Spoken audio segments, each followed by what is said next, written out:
what we're going to do is looking at our factoring worksheets, because you are going to turn those in today. I'm going to grade them to make sure that they are graded correctly. And I wanted to look, and I'm going to pick a problem from each of the 4 different versions today. And I believe this is from version number 1. So this is one of the types of problems that you're going to see on your factoring worksheet. The first 4 on every version are the same type of problem, okay?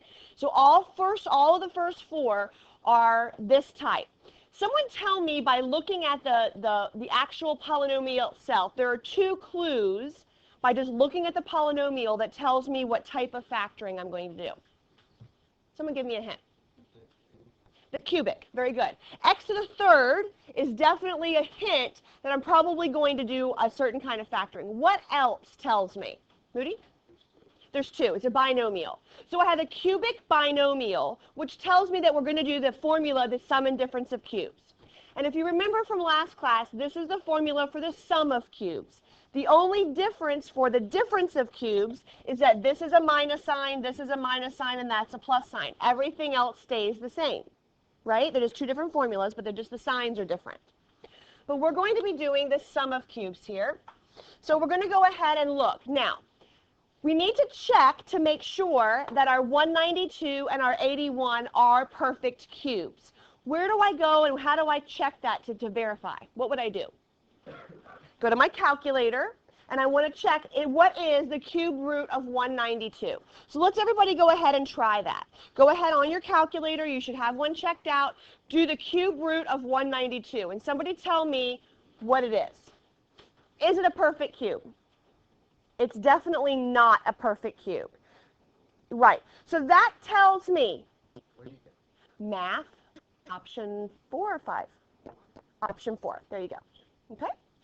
So it's not a perfect cube. So that tells me I have to do something first before I can use my AB formula. What do I need to do first? GCF. So I'm going to give you guys a couple of minutes. I want you to see what is the GCF between 192 and 81. So go ahead and try that. Tell me what you get. Once we figured out the GCF is 3, we're going to take the 3 out, and it kind of stays along for the ride. So when you write your final answer, the 3 needs to be there. And then I'm going to go ahead and put what I have left. I still have the x cubed. What is 192 divided by 3? 64, okay. And then 81 divided by 3? 27. So we want to check now, what is the cube root of 64? Try it on your calculator. What's the cube root of 64? 4. And what's the cube root of 27? So we're going to go ahead and rewrite this problem using our A's and our B's. Again, the 3 stays along for the ride, okay? Now, you told me that 64 was 4. So 4x to the third, because that's our A cubed, plus 3 to the third, that's our B cubed. So we have an A, which is 4x, and we have a B, which is 3. It's very important not to skip this step, because a lot of us at this point are trying to say that A is 64. When I was going around and looking at some of your work or some of my other Algebra 2 students. That's not true. A is 4x. So we need to take the cube root of those numbers. Now I have an A and a B, and I'm going to use my formula. Okay, so again, this is just like the first 4 problems on your sheet. So I'm going to go ahead and say that this is equal to A plus B. So what's my first factor? We have a first factor that's short and a first factor that's long. And don't forget that 3 from the GCF stays along with it.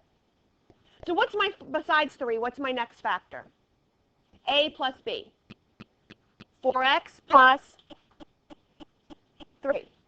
So we have 4x plus 3. That's my first factor. Okay? My next factor, I have to look at the formula. Okay? So this is what I did here, and this is what I'm going to do here. The formula is something you just need to memorize. It is not something that there's on your formula sheet for the SOL. It's just a pattern we need to recognize and memorize, unfortunately. If I look here, my next factor, A squared. So what do I write? Okay, so this is not what we write. Okay? Alexis, what do we write? Because we have to square the 4 also. Okay? So it's going to be 16x squared because you have to square both the 4 and the x. Awesome. And I have a minus sign according to my pattern. And now I have a times b. So what's 4x times 3? 12x. Don't forget the x. A lot of people want to forget that x. Plus, and now I'm going to have b squared. b is 3, so b squared would be 9. And that is factored. Okay, that is what we want. That is your answer. Yes, dear. Hey, how are you? The 16 came from the 4 squared. Because 4 squared is 16. You have to square all of a. Look up here, April. A squared, right? So here's a. A is all of this. So I just square both the 4 and the x. Okay? Christian. Because I figured out in the beginning that 192 was not a perfect cube. So I knew. Okay. So how'd I get the 3 or how'd I get the 64? I can't hear you. What? How did you get the 4 and the 3? Oh, these two numbers. Yeah. Okay, sorry. I took the cube root of 64 and the cube root of 27. Oh. Okay? Any other questions? All right, so I'm going to pause here for a minute. I'm going to give you guys about 10 minutes. Double check the first 4 problems on your sheet. Make sure, because I graded these, and some people in my third block class did great. Nobody got a perfect, by the way. Maybe this class will have that happen. Okay? But a lot of people just miss some easy little things. It's going to be all right or all wrong. So it's 100% one way or the other. So I want you to be very diligent. Check your signs. Okay? Double check that you're squaring the A, that you do have the A and the B correct. So I'm going to pause for a minute. I want you to go back and double check. And I'll leave this up as your kind of like your pattern, one to look at. And by the way, they don't all have a GCF that you have to take out. Sometimes you can go straight to the cube root. Okay? So you want to check for that as well. And then we're going to go and look at the next set, or the next kind of factoring. And we'll go through this kind of methodically together, okay? So the first type of factoring is the new type that we learned last time. It deals with your A's and your B's. We call it the sum and difference of cubes. The next type of factoring, and I believe this is on the next version, version 2. So I'm picking different problems from each of the versions. This one has 4 terms. So it's a special case because it has 4 different terms. And there's only one way that we know how to factor that. And what is that method called? Grouping. Perfect. So that's exactly what I'm going to do. I'm going to take the first 2 and I'm going to group them. And I'm going to take the last 2 and I'm going to group them. Everybody's 5 and 6 look like this. They're not exactly this type of problem, but they're this same process. Because there are 4 terms, we know we're going to group them. So I'm going to look for a GCF out of the first 2. What is the GCF in my case out of the first 2? Not just 3, but 3x squared. Okay? So we have to take everything out. 3x squared. And when I do that, what's left? What's remaining? I took out a 3 and 2 of the x's. So I have how many x's left? 1 x left, x minus. And I've taken out both of my x's and a 3. And what's left with the second term? Just a 4.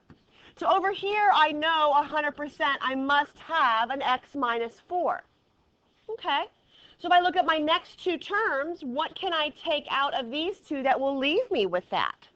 A positive 7. So once I've done that, I'm going to take the 2 like terms, kind of like that's a GCF, and I'm going to put them as one of the factors. And then the 2 remaining pieces are going to be the other factor, 3x squared plus 7. So that's going to be my answer. Now, sometimes, if you didn't take a GCF out in the beginning, sometimes you can take one of these factors and factor it again. So you always want to double check, can I continue? Can I go on? In this case, I can't, but there are going to be cases that you're going to see and you're going to come up on where you can go on. So you just want to double check that, okay?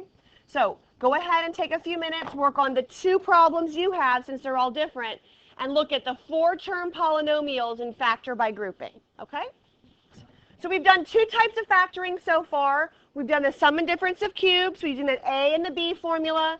And then we've done the four-term polynomials factor by grouping. Now the next several types on your sheet here are kind of a mixed bag.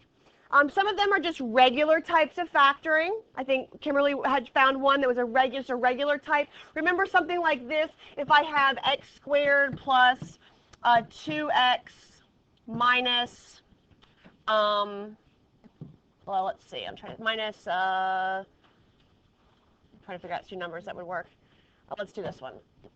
X squared plus 3x plus or minus 10, okay? Can we factor that? Remember how we did it? We said two numbers that multiply to be negative 10 and add to be 3. Do you remember how we do this? This is the old school type of factoring that we did a long time ago. There are a few of these mixed in as well, so be aware of that, okay? Now, this one looks very different, and I think all of us have a similar type of one of these on their paper, so I want to make sure we recognize this as a type of factoring as well. It might not be the very next one, but it's on the bottom half of your sheet somewhere. What looks different about this type of factoring than all the other ones that we've done so far? The what, sweetheart? It's a quartic. That's what you were saying. I'm sorry, I didn't hear you. Yeah, it's a quartic function. This one has a specific pattern also. Notice it's to the fourth power here, and then the next one is squared. This is kind of like a quadratic. Like, can I imagine if it looked like this? Now, wouldn't I be able to factor it? I'd take out a GCF, I would look and see what two numbers multiplied, and so forth. Would you agree? So this is really no different except for I have powers to the fourth and squared.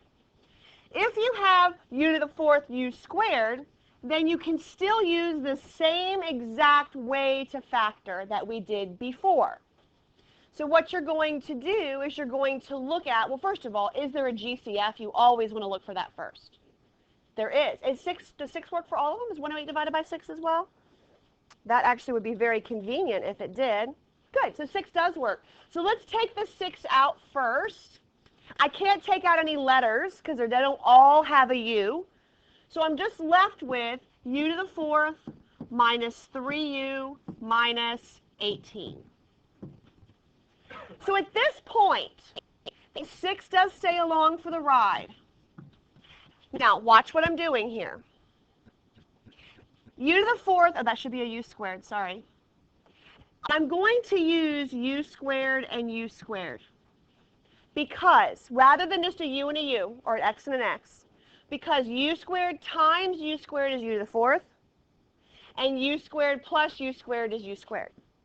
So I know that this is my pattern that I'm going to use for factoring. And then I'm going to factor it just like I have every other time. What are two numbers that multiply to be negative 18 and add to be negative 3? What are some numbers that could work here? Which one is negative? So the 6, so negative 6 and positive 3, they multiply to be negative 18, and they add to be negative 3.